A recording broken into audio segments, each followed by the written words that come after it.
good. What'd you get? I got that mango iced tea. So I'm going to order a couple of things here. I got this new original classics here. Yeah.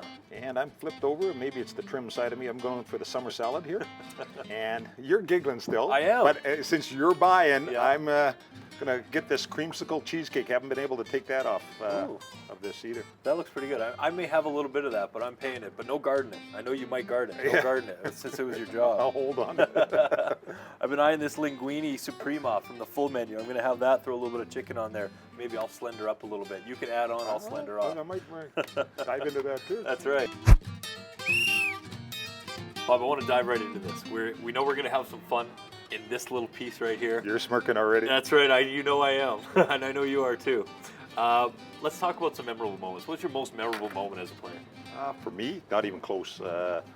88, because I'd never won the Grey Cup before. And so there's a gentleman by the name of Steve Rodehuskers. Steve and I, well, he was my best man at the time. And unfortunately lost Steve a number of years ago. And being the best man, playing right beside me at right tackle at the time. And Steve and I always had a dream of having a Grey Cup, and within 2 years of your pro career, you're already at a Grey Cup and winning it. Yeah. So we stopped at center field, at both of us, and we kind of looked up in the sky, and we gave each other a big hug. Yeah, man hug. Yep. I don't know if any had HR violations or what we created there. We had a big hug, and we were late getting back and celebrating in the announcement of the Grey Cup, and everybody tried to go into the locker room after. And when we tried to get back in the locker, it was jam-packed. There was a lineup. We couldn't get in. We were just like, okay, leave the linemen outside. So we didn't care. And he says, what do you want to do? So we bribed the ball boys if they could sneak in and duck under a few bodies there and get a couple bottles of champagne. So we got them to bring out some champagne, and we had no place to go, so we're going like two orphans. We were big orphans though. So Steve and I went to center field, and we sat down there, opened up a couple bottles of champagne, and it was just a classic memory for me. From Saskatchewan, got to play in Winnipeg, played university ball in in Vancouver. Yep. We are very fortunate we get to play all across Canada in cities. What is your favorite city to play in? Favorite city, I think just because the crowd is so crazy, and I love playing there. Even though it didn't do very well in there, it's Saskatchewan because of the rivalry. Yep. So every game, the Labor Day game that would come out, Sure. Saskatchewan, I'm an old Saskatchewan. I don't think I had too many fans there, but Saskatchewan boy, as a Saskatoon boy, yeah. so I'd come back in there, and so definitely the rivalry there. I think they used to just, particularly they'd have the weather come out on the other side. We used to just bake.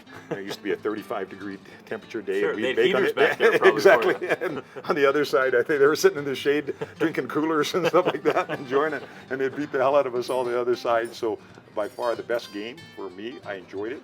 But the hype, you know, you had people partying all through the night. That was the worst thing you could do in a hotel in Regina. You wanted to go like to Moose Jaw or something because they were celebrating. You could hear them all night long. They'd wake you up and call you and everything. But it was just such a rivalry. It was a fun game. Yep. Sold out every time. And, you know, everybody got behind it. So how can you not like that? Yeah, exactly. You're part of Winnipeg, community-based team. How did you stay involved in the community there, and in some of the stuff you do here in the city of Calgary? I had 3 kids. Yep. And they're kind of just about empty nester now. The last one's just leaving. How fast that goes. I started actually. Started in Winnipeg. There was a team in Fort Garry. They didn't even have a Pee Wee team when I was there, and I wanted my youngest boy to play, or my oldest boy rather, to play football. And Ryan had. So I started a little team at Fort Garry Lions. Who didn't have a Pee Wee team. Started that. Played there for a couple of years.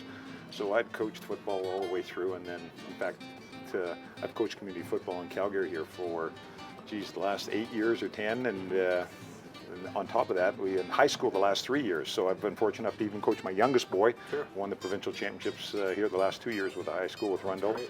So I've been involved in football, coaching with different levels all the way through. Yeah, that's great. And giving back to the community is so key, right? Obviously, I mean, especially with kids. I got to tell you the truth. I never thought of giving back to the community. I was having more fun than the kids were. Sure, it's almost like you're taking, but you're giving, right? Exactly. Yeah. People say, "Oh, it's so good that you're a volunteer." What are you talking about? I have more fun than they do. Let's grab a bite to eat. Thank you. Looks good. Yep. Now, don't hold back on that salad. Time to dig in. I will. You're paying, remember? That's right. That's right. I'm paying. That does look good, eh? Oh, yeah. A little linguine, huh? Told you it was going to be good.